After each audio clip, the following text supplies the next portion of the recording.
All right, pleased to be joined by Adam Frazier of the Seattle Mariners. Thank you so much for joining us.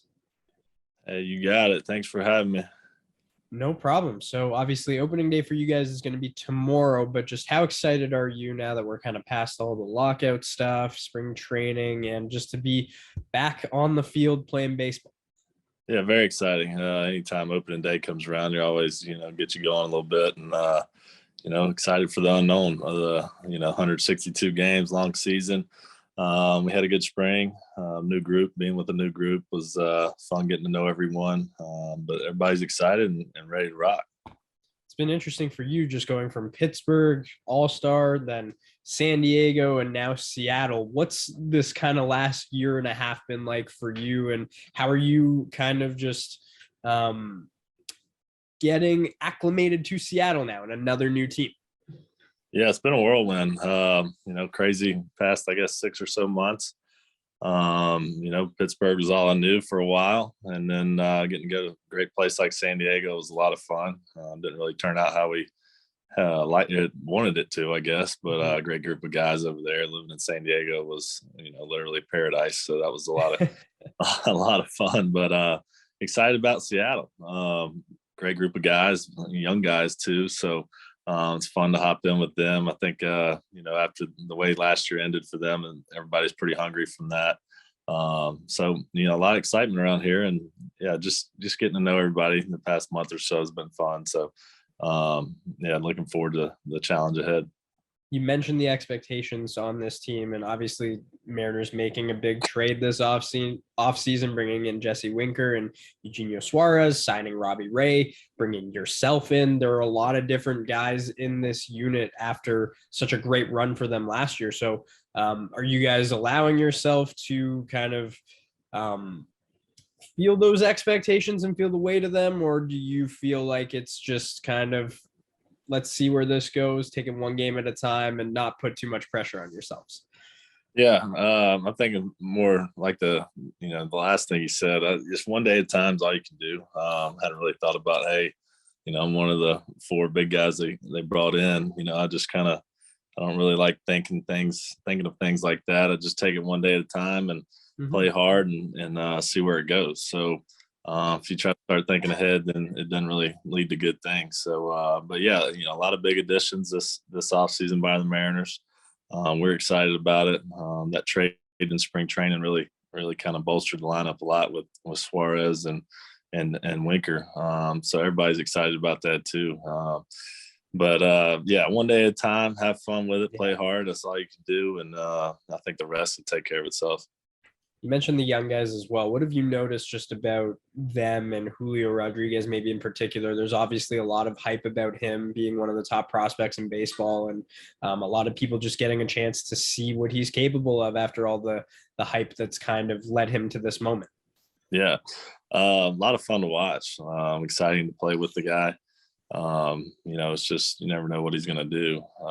As far as he can go backside homer, he pull one, he's still base. He throwing 100 from the outfield. So it's a lot of tools there. It's fun to watch. But he's a great kid. He wants to be great.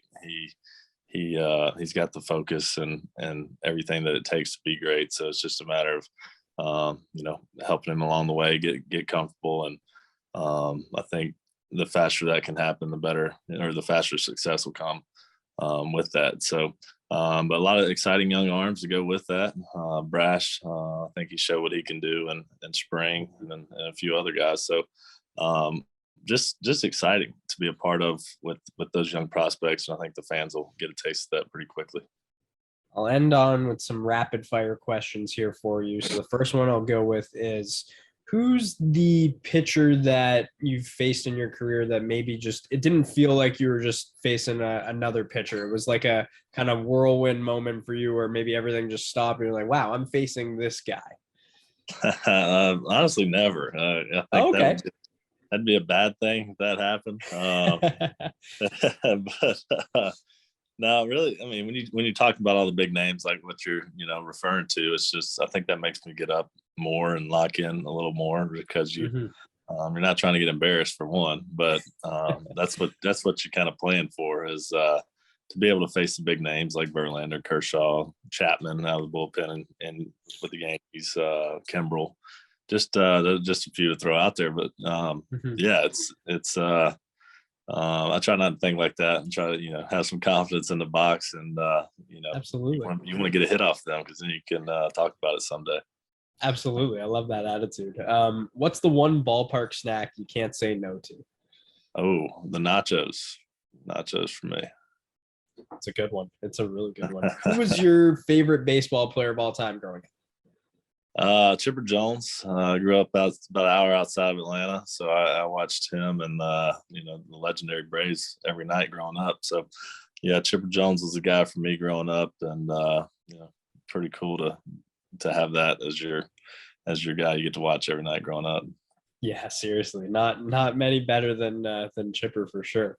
What's the best advice you've ever been given just in your career, whether it be from a coach, another player, just something that sticks out in your mind that you kind of just hold to this day?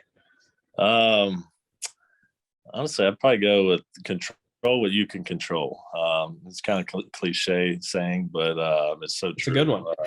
Especially in baseball. It's if you worry about everybody else and maybe the politics that go on with the game, with the stuff you can't control, then you're not going to be able to be at your best each day. So that's probably what I go with.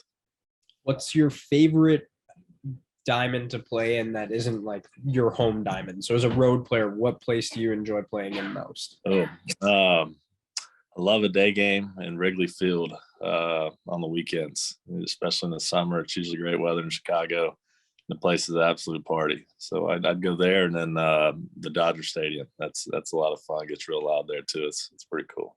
Yeah, those are electric atmospheres for sure. And the last one I'll give you is your weirdest superstition or the weirdest superstition you've seen from a teammate. I know athletes have their superstitions, so if you want to enlighten us on one of yours or a teammate's that you find a little odd.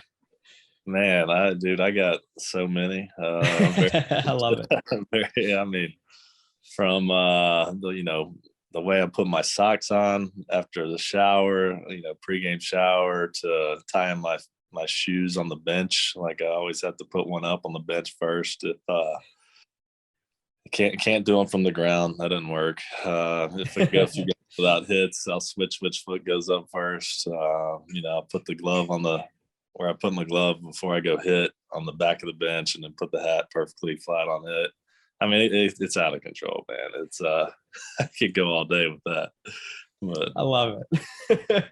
I feel like all athletes have their superstitions. It's routine. It's why professional athletes are so successful. I feel like it's part of your routine, and whether it has an impact or not, whatever the case may be, I feel like it's part of that routine, and it's a regimented thing that helps breed success. No doubt about that. That's funny. Well, thank you so much for taking the time and joining us. All the best this season with your new team in Seattle, and hopefully a deep, long playoff run for you guys. Yeah, appreciate it. Thanks, Luca.